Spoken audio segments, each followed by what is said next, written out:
Welcome back. Since I want to do this new component thing, and I definitely don't want my route to be placed inside the users, I want a new route up here. I want a new one called file. I want the file one to be specific for you as a user. I want my own file storage for me as a user, and I want the other users to have their own file storage as well. That's just a domain decision I made. So that's what we're going to build for this setup. So I want a new tab up here. I want it to be called file or new link, so that I click that one, then it'll show the File Explorer. And I want it to be removed from the user management because that's not where the File Explorer should be placed. And luckily, I've made this as a component, so it's very easy for me to move it around. So what we're going to do this lesson is we're going to create a route from scratch. We're going to use the new way that a route is generated for the full stack. And I'm going to show you how they actually do it now and just talk a bit about it, because that's also component based. At least that's the way it looks. And then we're going to remove scope, get that out of the way, and start using the new setup that the Angular guys actually talk about when they do controllers now. They actually talk about getting away from scope and sending controllers and using those instead of using this global scope guy. That was a lot of talk. Let's try and do something. So the first thing I wanted to do was actually make a new route. So I'm going to my console and I'm going to write yo Angular-Fullstack and then make a route, and I want to call it file. Okay, so that's my new route. I'll press enter and it'll start asking me some questions like you guys have seen so many times. Actually, I can see I need to update my Yeoman generator at some point. But right now I can just keep the route inside client app where it's always being placed, and I can choose /file as my route. And then it'll build the few files that you guys have seen so many times. But inside the files, things have changed a bit. We're going to look into that right now. But first, let's see if it works. So right now, of course, my code is running right here. Everything is running, it's up and running, and the database is running here, so everything is great. What I'm going to do now is I'm going to go into my localhost and write /route, because that should be the new route. But nothing happens. I'm getting thrown back. That's strange. What you have to do now in the new setup is, at least what I figured out I had to do, was just restart my grunt. I just shut it down, start it up again.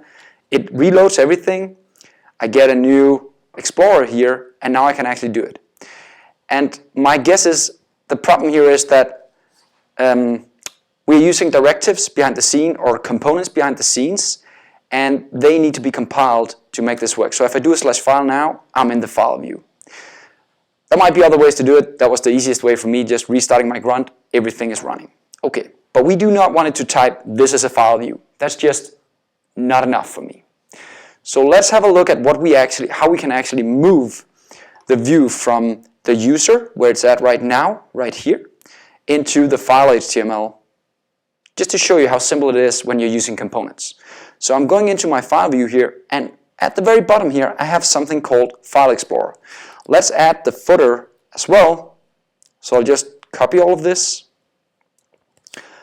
I'll remove the FileExplorer from the user, and then I'll paste it all into my file HTML right here.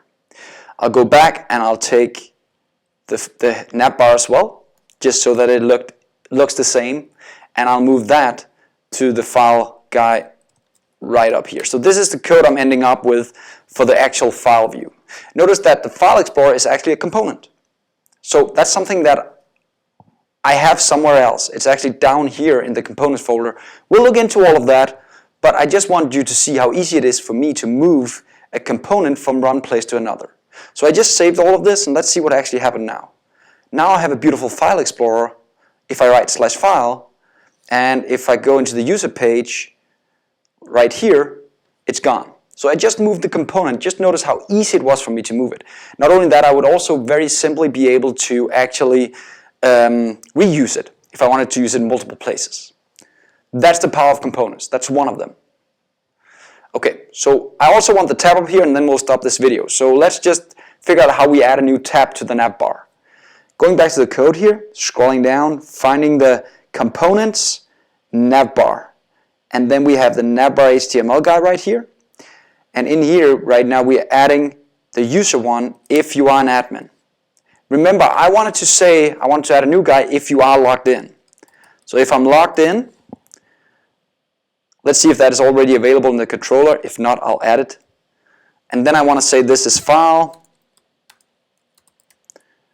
And it says file right here.